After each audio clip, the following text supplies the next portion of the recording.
ঈদের আরো 4 দিন বাকি থাকতেই রাজধানীর হাটগুলোতে আসতে শুরু করেছে কোরবানির পশু।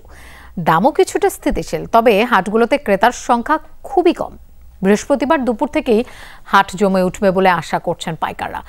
আর ক্রেতাদের আশা, গরুর আমদানি বাড়লে দামও আরেক দফা কমে আসবে। ভাবি, ঘর না কষাইখানা? কুরবানি ঈদে ফ্লোরের তেল চিটচিটে ভাব, জীবাণু ও দুর্গন্ধ দূর করতে ইউজ করুন লাইজল, আর ঘর রাখুন কমপ্লিট ক্লিন। প্রচন্ড গরমে কেউ তার পালিত পশুর গায়ে পানি ঢালছেন, কেউ বা শ্যাম্পু দিয়ে গোসল করাচ্ছেন। সকলেরই আশা তার গরুটি হবে হাট সেরা। গাবতলী পশুর হাটে অন্যান্য বছরের তুলনায় এবার গরুর আমদানি অনেকটাই বেশি। তবে ঈদের আরও 4 দিন হাতে থাকায় ছুটোছুটি কিংবা মূলমূলি ছিল অনেকটাই কম। এই পশুর হাটে রয়েছে সব ধরনের গরুই। বড়গুলোর দাম হাঁকা হচ্ছে 10 থেকে 12 লাখ টাকা, আর মাঝারিগুলোর দাম চাওয়া হচ্ছে 3 থেকে 7 লক্ষ টাকা। এসবের বিপরীতে রয়েছে হাজার হাজার ছোট আকারের গরু, যেগুলোর দাম চাওয়া হচ্ছে 75,000 থেকে 1,30,000 টাকা পর্যন্ত। বিক্রি হয়েছে 2টা, মোটামুটি আছে এখন 21টা।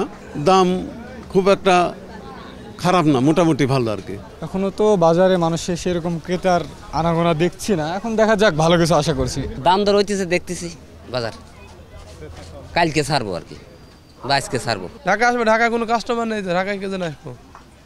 একেবারে 4 দিন 4 দিন বসে থেকে খাওয়ার টাকাও নেই এখন বর্তমানে।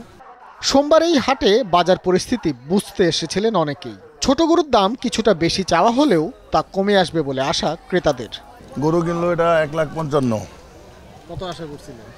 এটা আশা করছিলাম 1,30,000-1,35,000 এরকম। বাচ্চাদের জন্য, বাচ্চারা খুব বিরক্ত করতেছে, গরু দেখবো এর জন্য বাচ্চাদের জন্য কিনলাম। আলহামদুলিল্লাহ নিয়ে নিব আর কি, ইনশাল্লাহ। হ্যাঁ, কেমন দেখলেন? দেখছি মোটামুটি ভালো, আলহামদুলিল্লাহ। কিন্তু বড় গরুর দাম একটু ছাড়তেছে না এখন আর কি, আবার বড় না হলে হইতেছে না, ওটা বড় নিব আর কি। আশা করা যায় ভালোই হবে, খারাপ হবে। শুধু বিভিন্ন আকারের গরুই নয়, হাটে রয়েছে উটও, যার দাম হাঁকা হচ্ছে 30 লক্ষ টাকা। একই সাথে রয়েছে ছাগল, যেগুলোর দাম চাওয়া হচ্ছে 10 থেকে 25,000 টাকা পর্যন্ত। তবে কোরবানির পশু যাই হোক না কেন, প্রতিটি পশুর ক্ষেত্রেই পাইকাররা দাম হাঁকাচ্ছেন আকাশ ছোঁয়া। তাই হাটে আসার আগে ক্রেতাদের নিতে হবে দামাদামির প্রস্তুতি। ভাস্কর ভাদুরী, যমুনা নিউজ, ঢাকা।